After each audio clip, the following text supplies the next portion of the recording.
Hello, everybody, and welcome to Decoding the WSL, the podcast dedicated to the stats and facts in the WSL.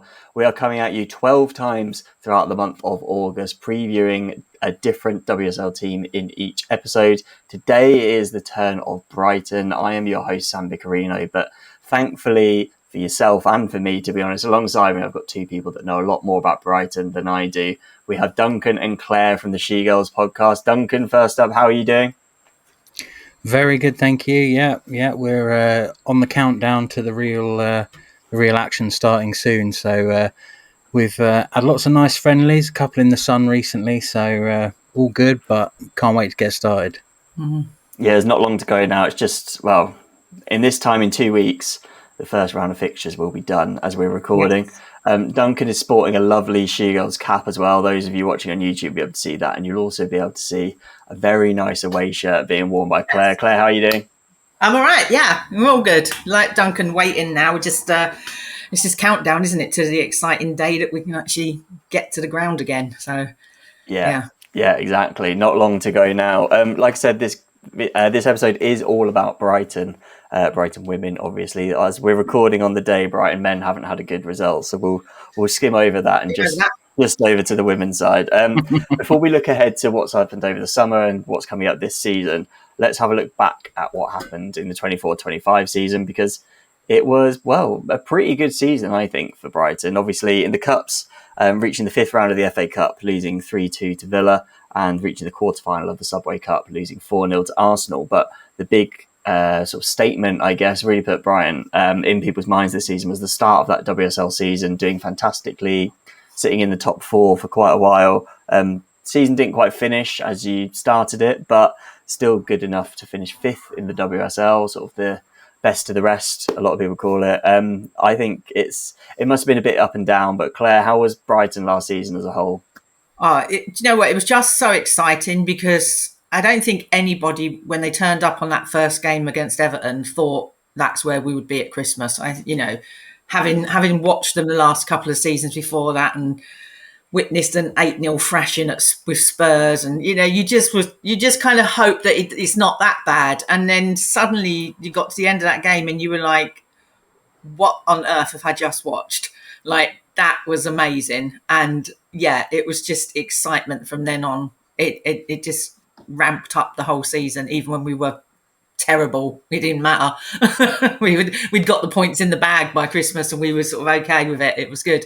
Yeah, I guess you'd probably rather it was that way around as well, that the season was very much sort of lopsided in that you got so many points. You did so well in the first half of the season. Then I think second half of the season, I think other than Palace, you were the team that picked up the fewest points. So it was definitely a tale of two halves. But it started off the season with a bang, Duncan. Obviously, Dario Vidicic, Super Dario coming in and really made his mark early on, didn't he?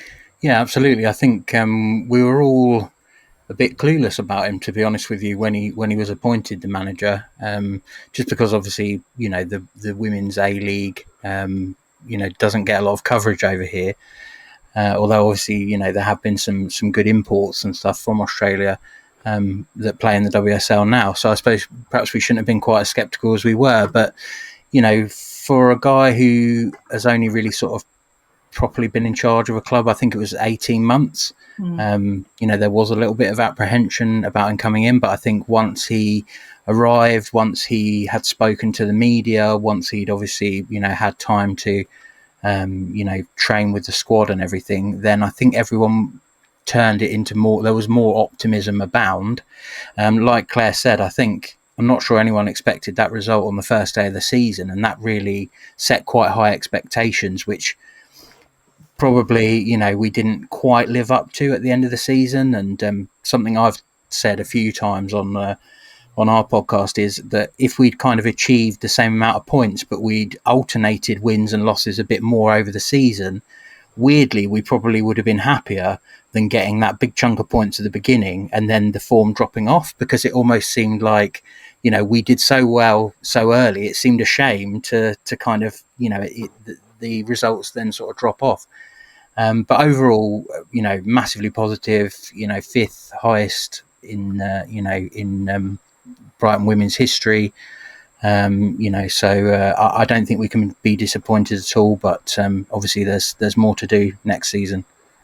Yeah, absolutely. Fingers crossed for Brighton. You're not going to quite get that 5th place curse. I know quite a few times recently, team has finished 5th and then has sort of been fighting relegation the next season. But I don't think Brighton are going to be quite in that bucket. Well, we'll have to wait and see. But it's been a pretty big change for the squad over the summer. There's obviously, some sort of stability. You've kept the manager and things like that, but there's not many new contracts. Only Madison Haley and Manila Loic are those that, as far as I'm aware, that have had new contracts. But quite a lot of players have left the club. So that list I'll just read out quickly. Manila Loic's gone off on loan to Hammarby, and then the rest of these are permanent transfers. So Poppy Pattinson, Nikita Paris have both gone to London City Lionesses. Gro Bergsman's gone to Wolfsburg. Pauline Bremer to Kulm.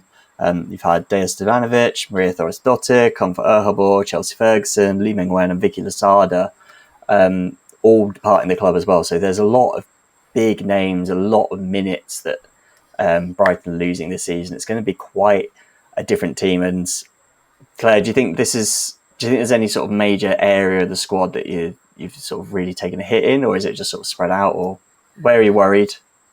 I mean, I think for us, really, the worry is where are the goals coming from? Because I think we've upgraded in our defence. No disrespect to those that left, but I think generally we've got hopefully better players coming in those positions.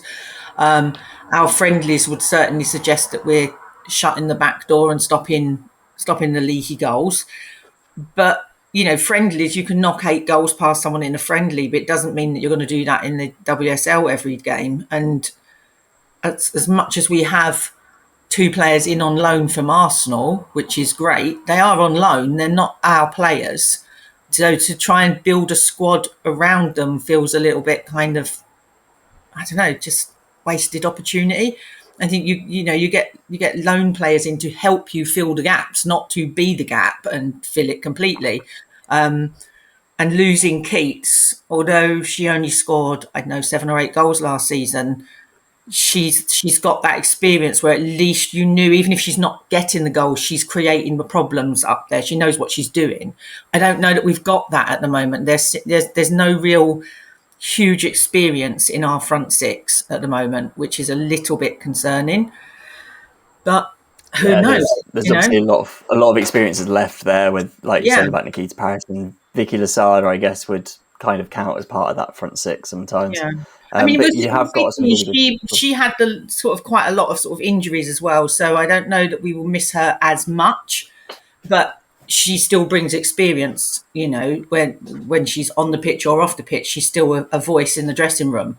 So it'll be interesting to see where they fill those gaps from. Yeah, she was definitely playing with obviously fantastic experience, and I guess kind of is coming towards the end of her career, probably part of the reason as well why she wasn't getting so many minutes last season. But like you mentioned there are some really high quality. I think although the quantity is not as good, the quality is really good of the players coming in. So you mentioned the 2 loan players from Arsenal, they're Rosa Kafaji and Michelle Adjemang. You've got Marika Minami from Roma, Chimaka Ndozi from Paris FC, who I think is going to be a really important signing. We'll come to her in a moment.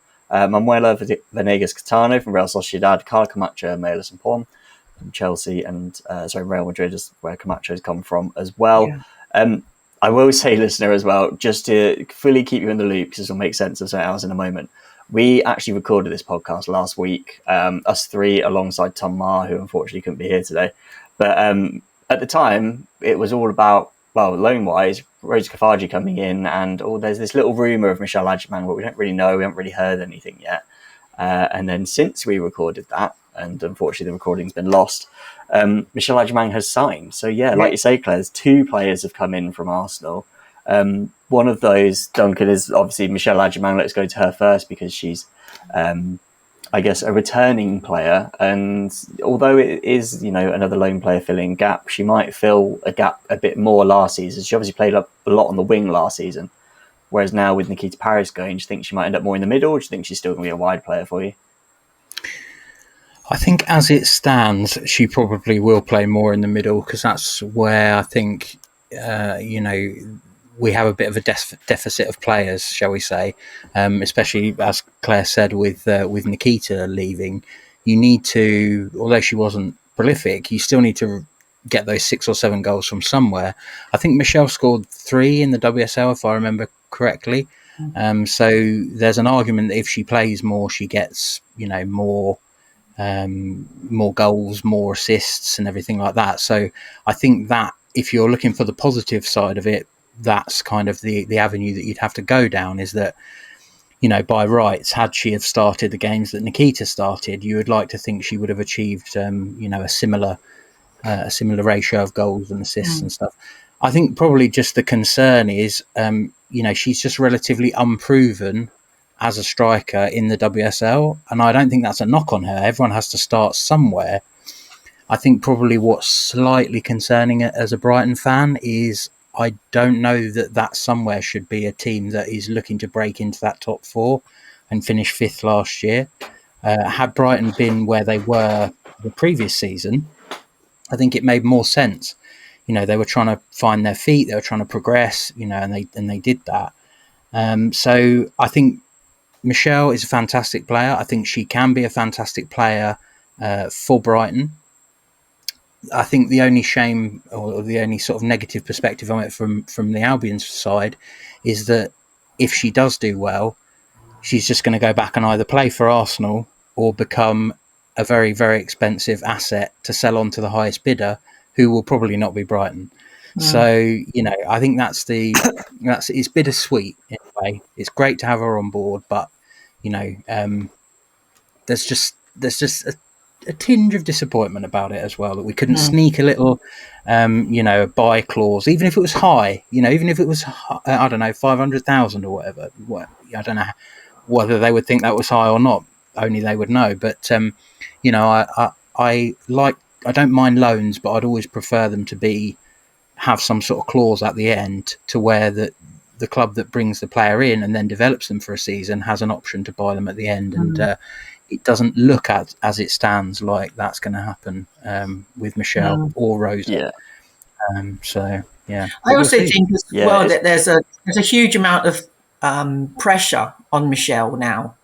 She's just had this great Euros where, I mean, if we're honest about it, she played several minutes. She didn't play the entire tournament, yet it's become all about Michelle and how she saved the day, and fantastic. Absolutely. She deserves every plaudit there is out there. But there's a huge amount of pressure that comes with that.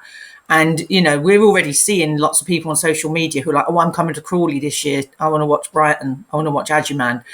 They're coming to watch her. They're coming expecting goals. We're expecting goals. We need goals. It's not that we're expecting them.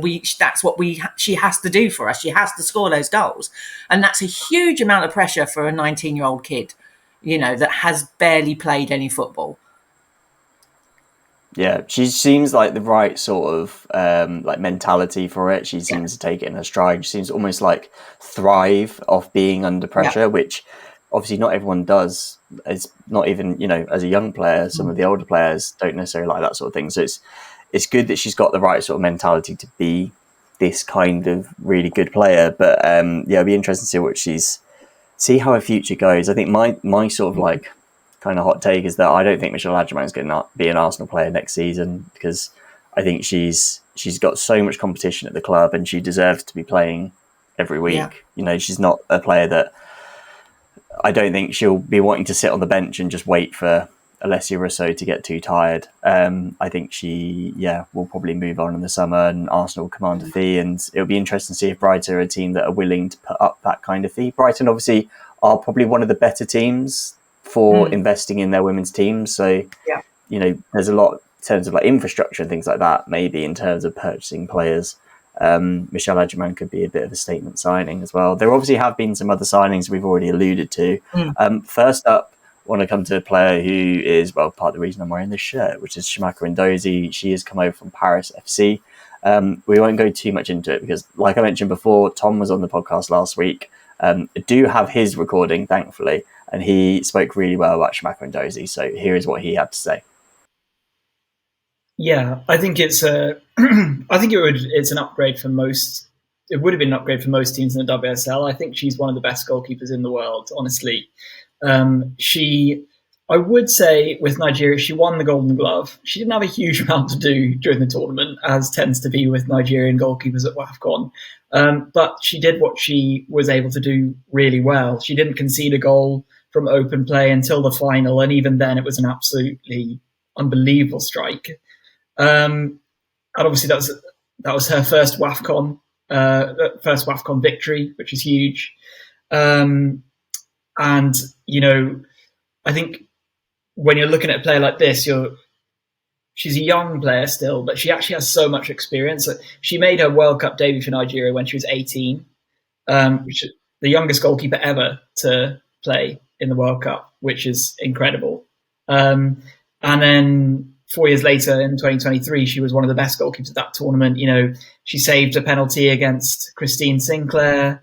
We know what an iconic legend that she is. And then obviously she made some great stops in the round of 16 against England too. And then you're not going to thank me for bringing this up, Sam. I don't like bringing it up, but obviously one of her highlight moments of her career so far was that victory with Paris FC against Arsenal in that 3-3 draw. And then she saved 2 penalties from Manham and Russo with a fantastic little bit of personality coming through with the little dance afterwards. She brings that to a team. And I think this is one of the signings of the summer. I really do. I thought she would.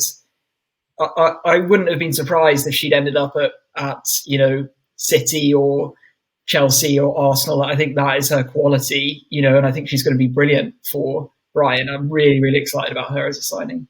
So that's what Tom had to say about Schumacher Ndozi. Let's talk about some of the other players that have come in. So we've had Minami coming from Roma, Venegas from Sociedad, Camacho from Madrid, and Mpom from Chelsea. Claire, is there anyone in that sort of group that you think could be like a star player this season?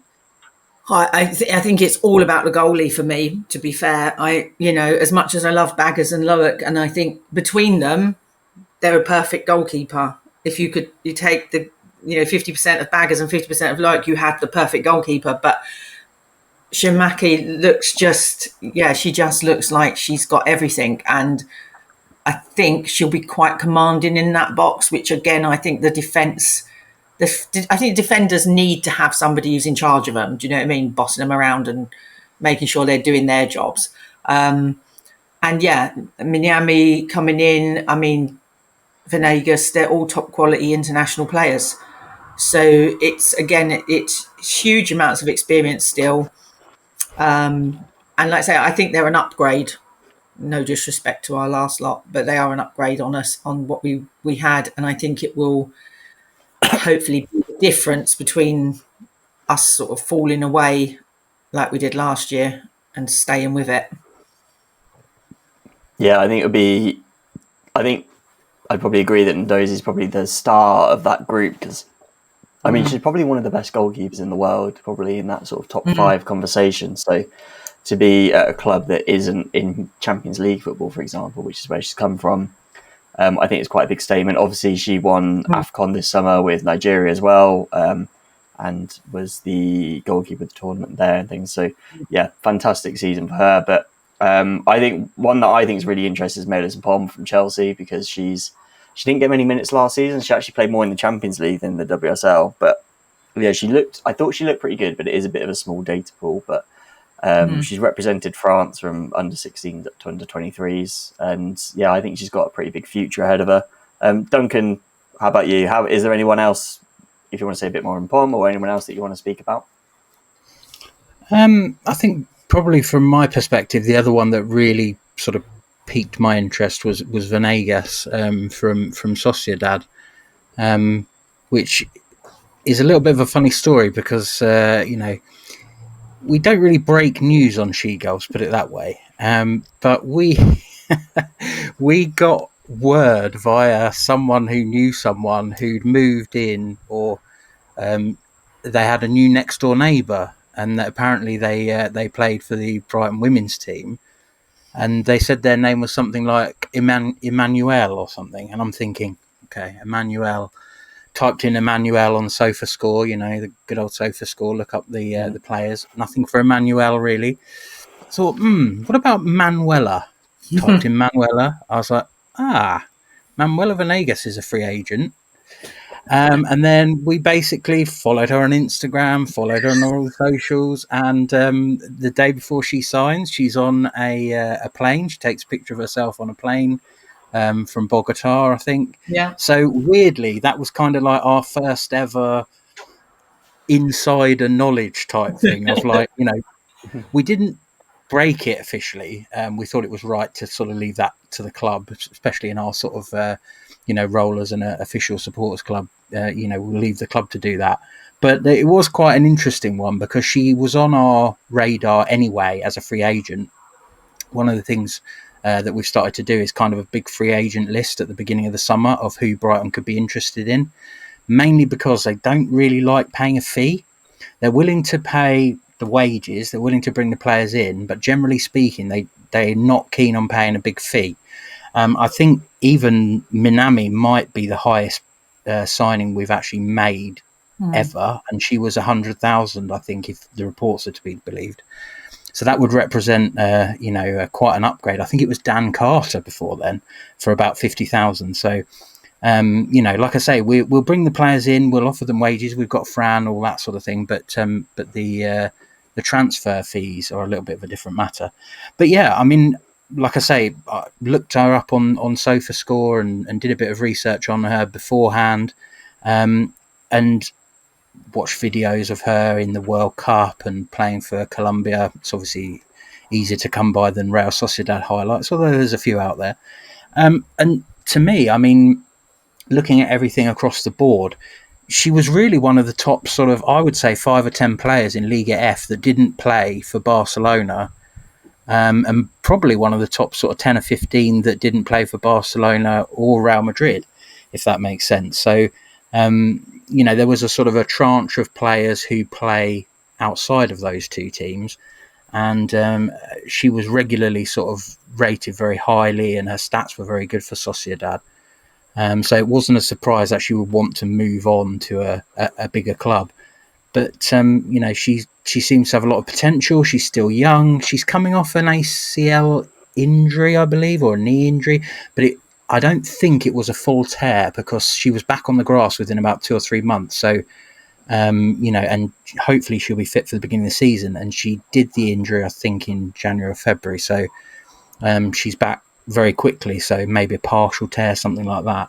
But yeah, I just think she's got everything, around her to be a success. She's been a success already. She played on the international stage.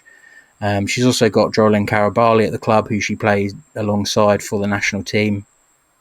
And obviously, had she not been injured, she would have been at the Copa America this summer. So, I would say she's another player, not necessarily flashy, although good for 1 or 2 headed goals apparently per season. But yeah, I do think she's one to watch. Yeah, it's quite a big gap you've got in your squad there as well, because obviously you've lost Pattinson, Dorisdottir, Bergsvan. There are a lot of minutes there at centre back and that sort of back three.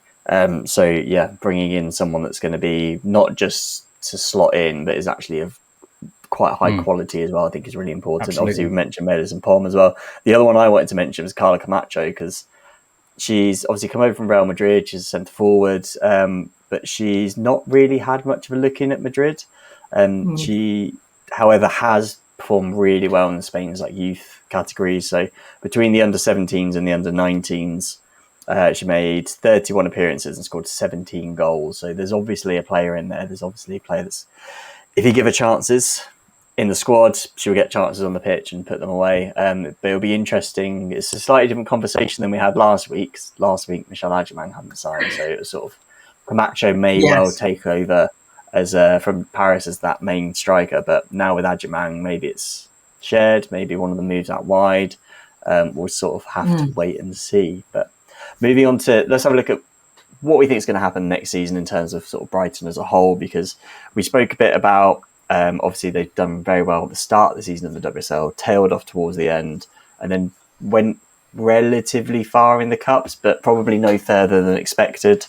If you meet someone like Arsenal in the Subway Cup, pretty much any team other than Chelsea is probably expecting they might get knocked out, and obviously getting knocked out to Villa in the FA Cup, maybe you might have hoped to win that one. But how do we think they're going to get on this season? Where do you think they're going to finish in the league, etc.? I'll go first because I'll let the hopefully slightly more positive Brighton fans go after me. But I think there's been so much change in the summer that it's really, for me, difficult to say that Brighton are going to have such a good season again, because there's going to be such change.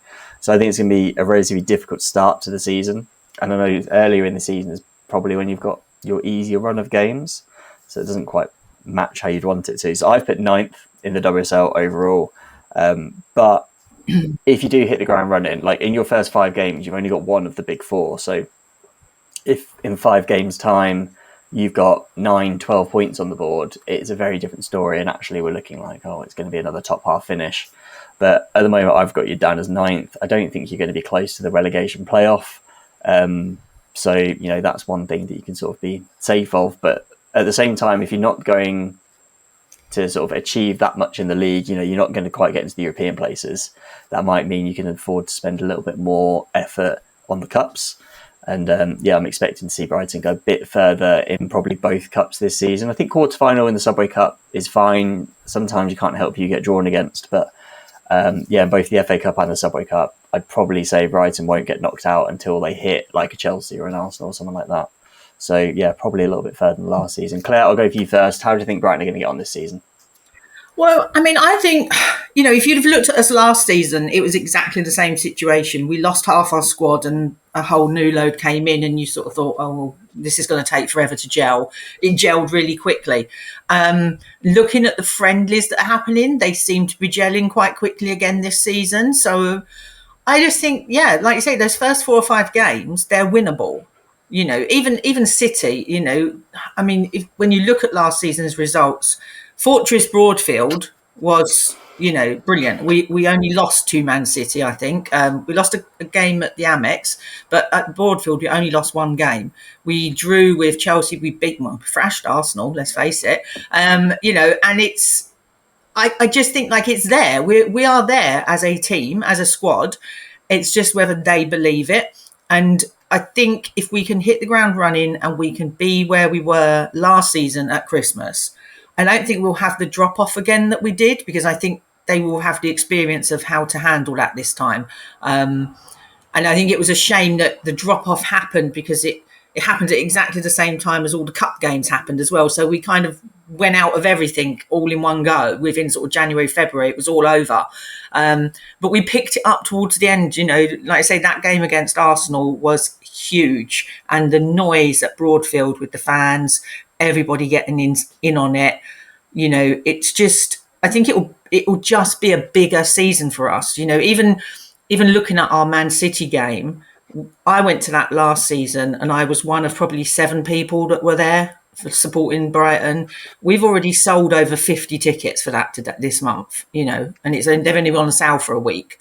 We've got a coach going up. We are going to be very loud and much different,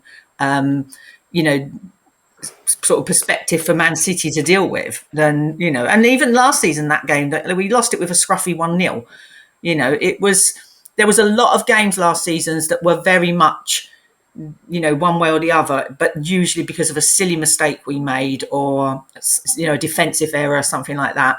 If we've tightened all that up, I don't see why we can't be back in 5th and closing the gap on 4th. I don't think we'll make 4th, but close that gap a little bit. And like you say, get to maybe a quarter-final or even a semi-final if we can of one of the cups would be nice. I think we have to push on. Yeah, I think it's hard, because I think Brighton overall probably going to be a better team than last season. But I mean, I recorded the Aston Villa episode earlier today, and I said the exact same thing, that I think Villa are going to be a better team than they were last season. But at the same time, I don't think they're going to go any higher at the table, because I think basically every team other than maybe Chelsea are going to be better than they were last season. So the whole league is just increasing in quality. It's one of those that, you have to move forward, otherwise you're moving backwards. If you stand still, you're moving backwards. That's the phrase. Duncan, how about you? How do you think Brighton's season's going to go?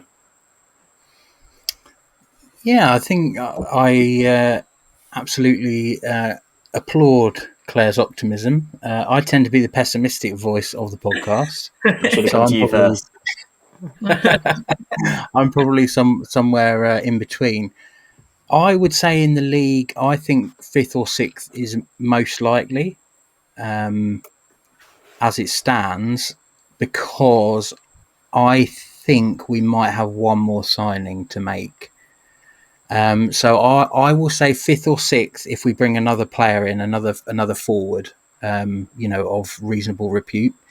With the caveat that I think if we remain pat where we are, I do not think we'll finish above 6th. I think it'll probably be more like 6th or 7th. So I think we're that close to being, upper level. But at the moment, I'm just slightly concerned, that we don't have that kind of.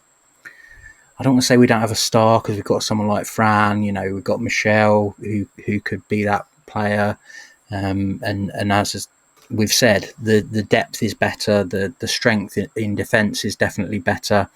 I just think at the moment we're one player short from really sort of solidifying 5th, shall we say, and challenging 4th. I think we're kind of standing pat to where we were last season.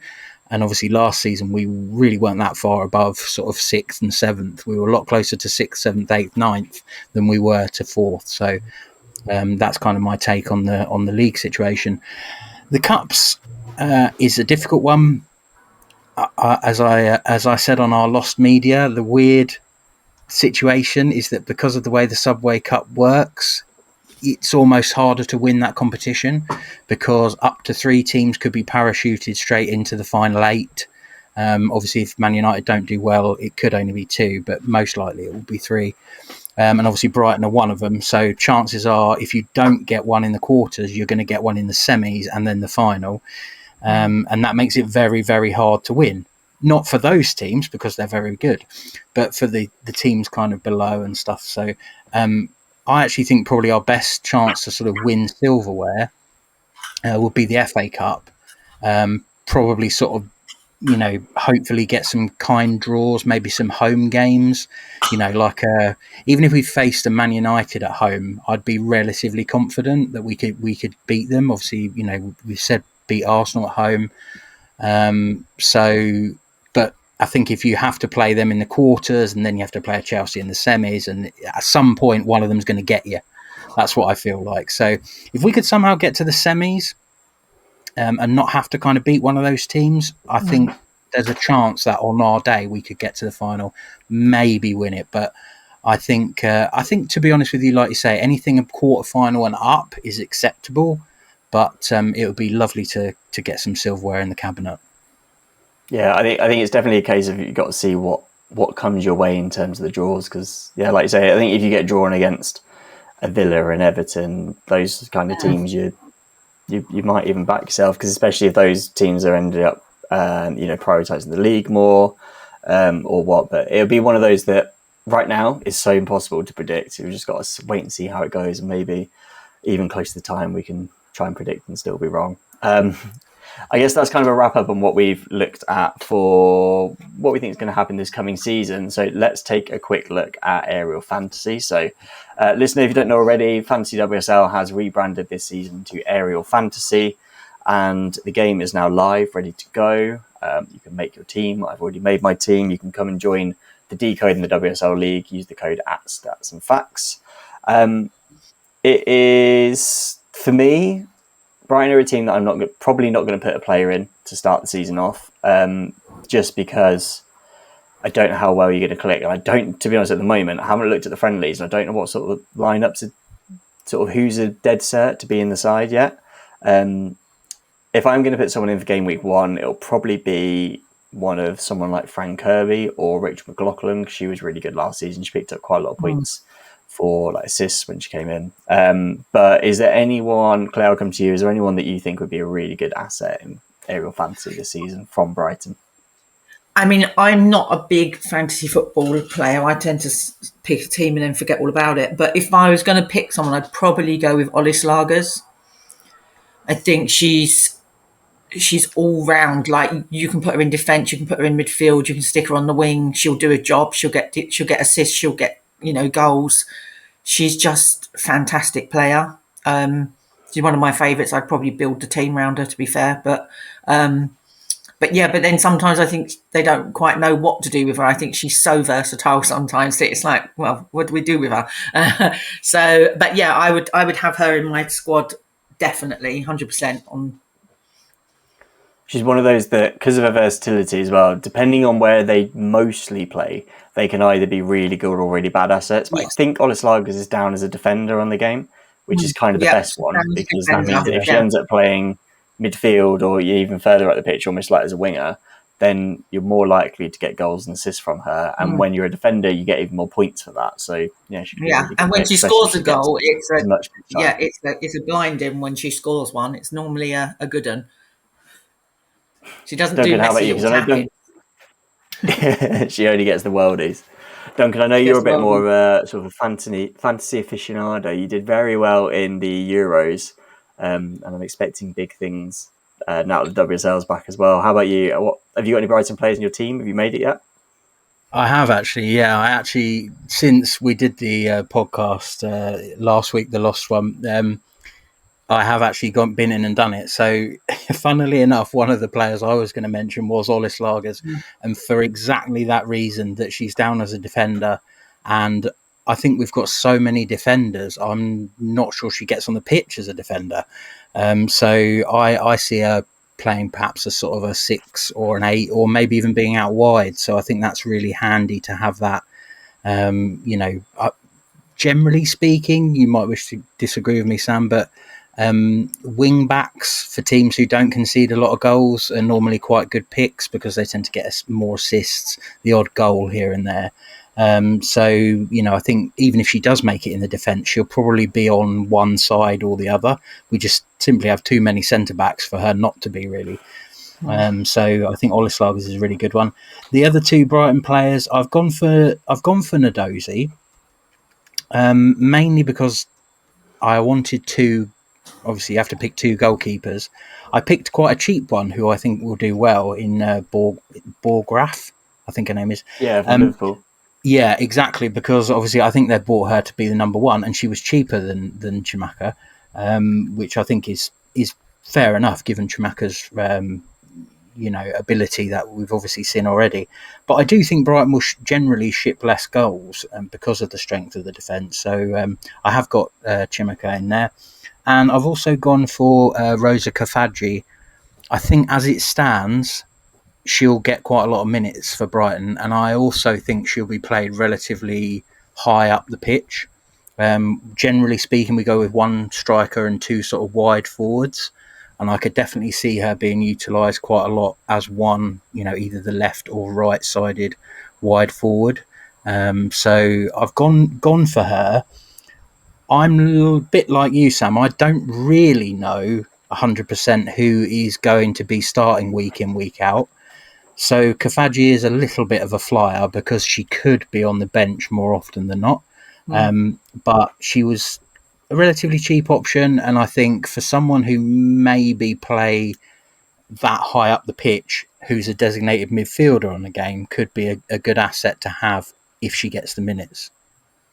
Yeah, midfielders, they often sort of include all the wingers and stuff in any sort of attacking midfielders. So, yeah, I mean, I agree with you on the wing-backs point as well, because, I mean, other than maybe someone like Laetitia, basically my defenders are always left and right backs because they're so much more likely to get goals and assists than centre-backs.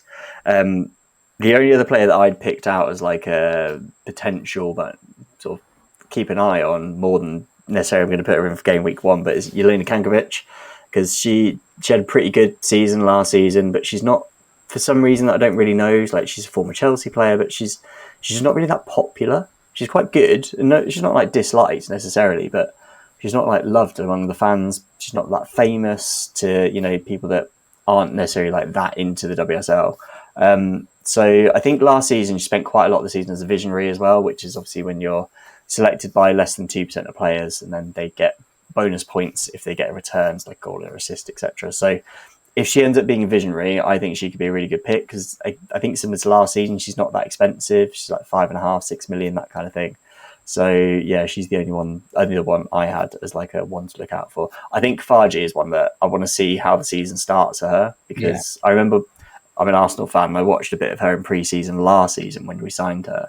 think it was against Washington Spirit, I want to say, and she looked so good.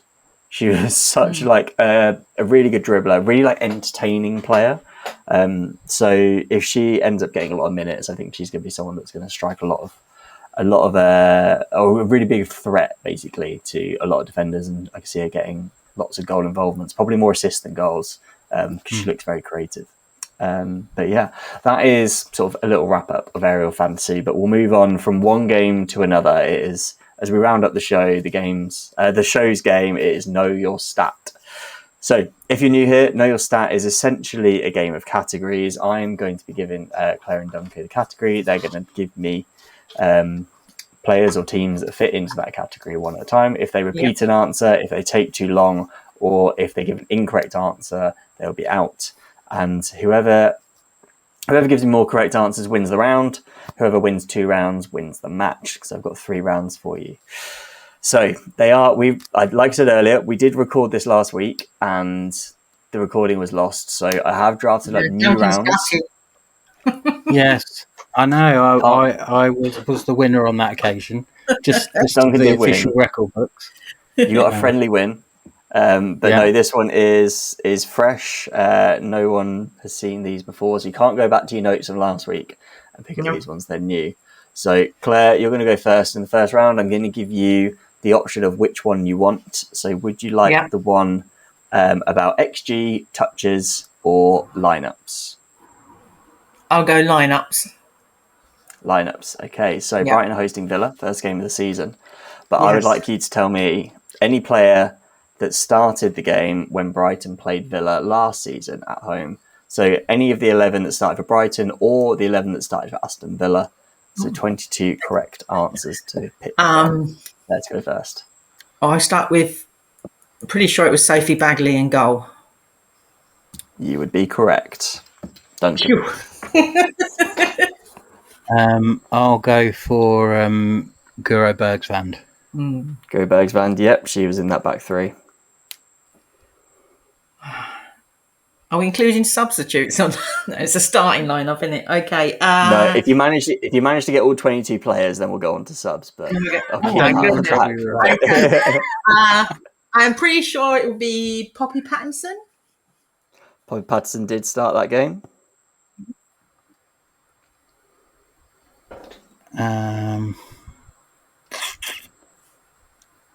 I'll go Kirby. Frank Kirby started. Correct answer. Oh, God. Remember, you can pick the Villa players as well. Yeah, I'm just thinking of... I'm thinking that a Villa player definitely Daly played, didn't she? I'm sure she did. Yeah, I'll go with Daly. Rachel Daly did indeed start the game, correct. Yeah.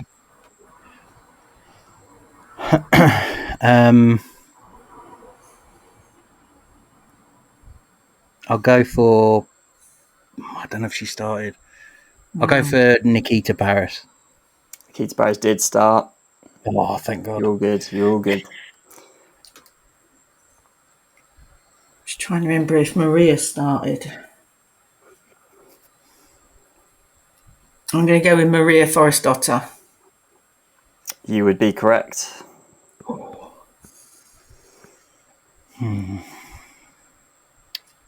I'll go with Lasada. Lasada's also correct.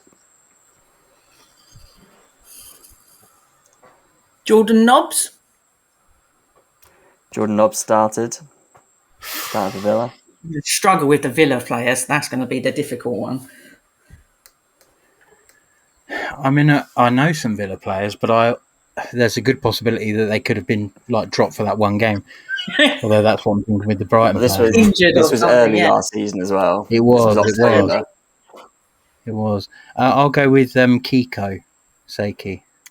Kiko Seiki did not start the game, unfortunately. So that is a win for Claire in round 1. Kiko Seiki came off the bench, so it was.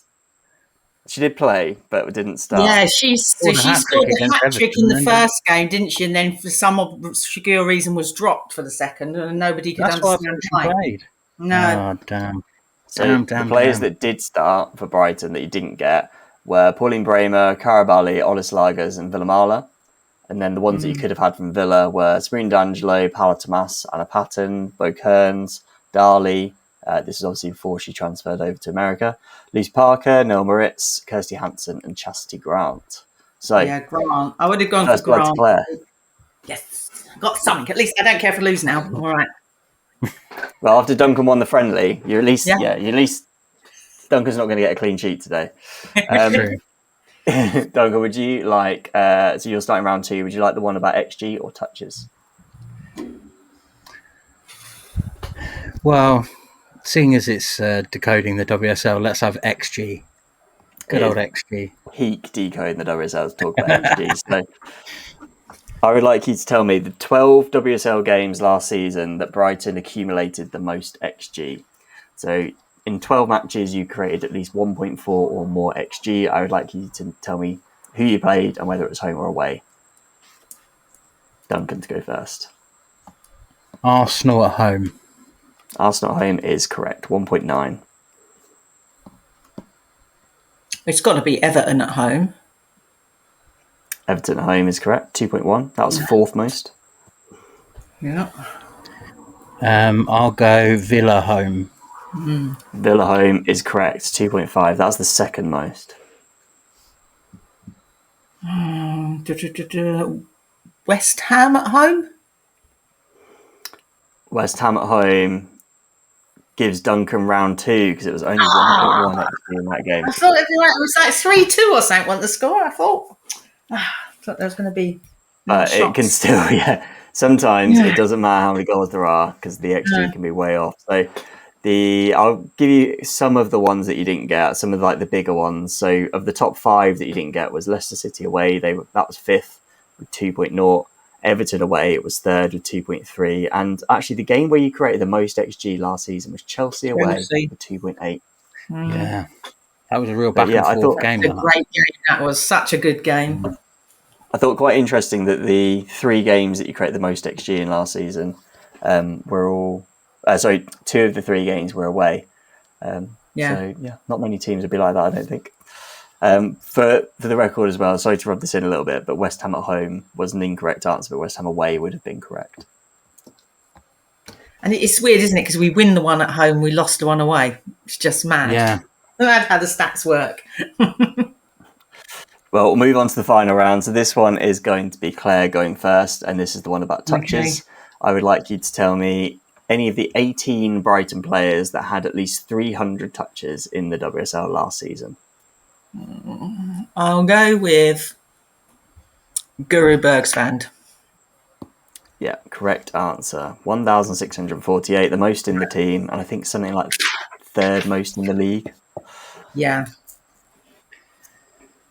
Right. I will go Lasada.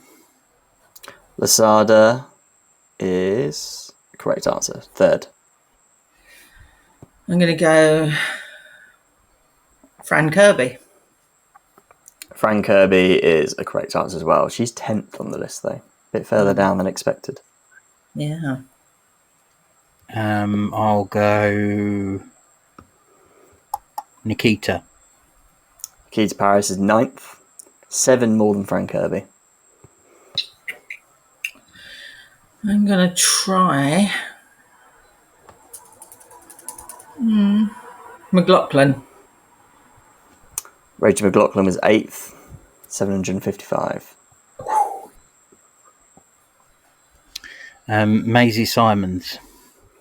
Maisie Simons was 7th. You're slowly going up the list now. You've gone 10, 9, 8, 7.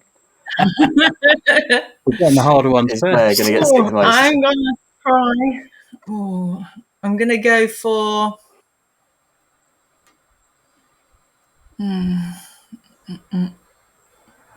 Olis Lagers. I was like, you ruined it. She's not 6th. She's 5th. That is the correct answer. You're still in, though. Still in, yeah. I'll go Torres Dottir. Torres Dottir was 6th. 819. Doing well. You got 8 of the top 10 already. All right, the top 10. And we're at the top. So someone who's got lots of touches. Kiko? Kiko Seiko is 12th, 573. So correct answer. Still down. Does it include goalkeepers? Yeah. Okay. Now I've got myself in a corner now because I don't actually know whether I want to say one. I'll say Sophie Bagley. Sophie Bagley was 13th. Correct answer nonetheless. 571. Well, I was going to say Baggers, but I will go look now because I think they played pretty much the same amount of game time. They did not have the same number of touches, but No? Lily still is a correct answer. 311. So 11 touches safe. Yes. Pattinson. Poppy Patterson is number 2, 1,265. Wow. Okay.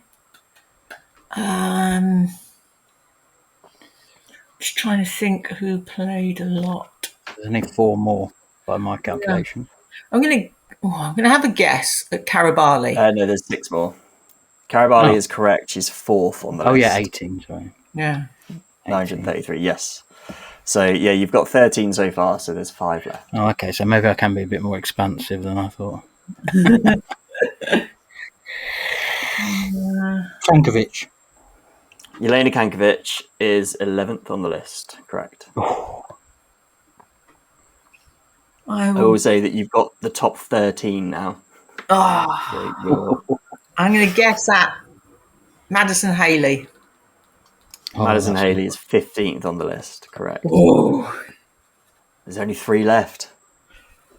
I can't remember who else played. Who's... You're supposed to be the experts. Hello. We're getting we have got most of the obvious ones. Oh, God. Who else played?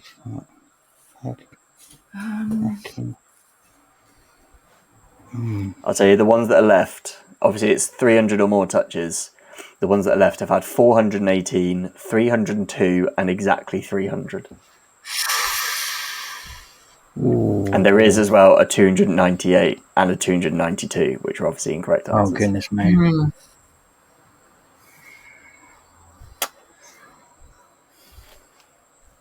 going to have to rush you for an answer.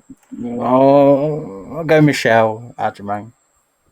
Michelle Adjemang means that Claire wins the match because it's an incorrect answer. I'm just going to go Caitlin Hayes next, but that would have been a proper guess. Caitlin Hayes had 302 and would have been a correct answer. The other 2 that you could have had were Marie Owe and Pauline Bramer. Pauline Bramer was the one with exactly 300. Villamala was the one on 292. Nadine Norden was the other one that I thought you might go for. She was on 285.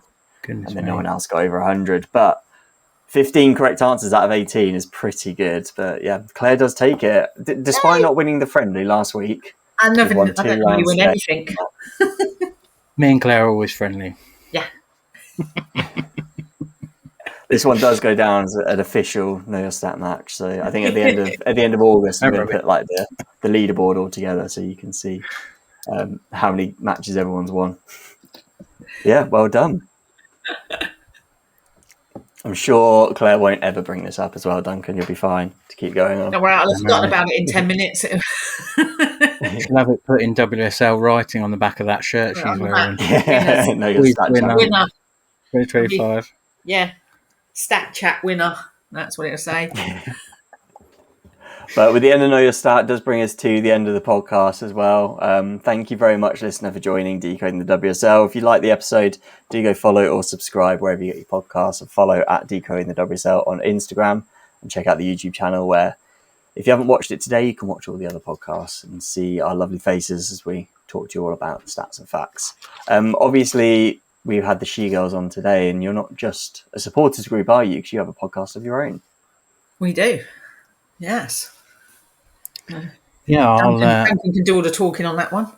I'll cover this part and then I'll hand over to Claire for the social media. Yeah, we have the SheGulls podcast. It's recorded pretty much weekly.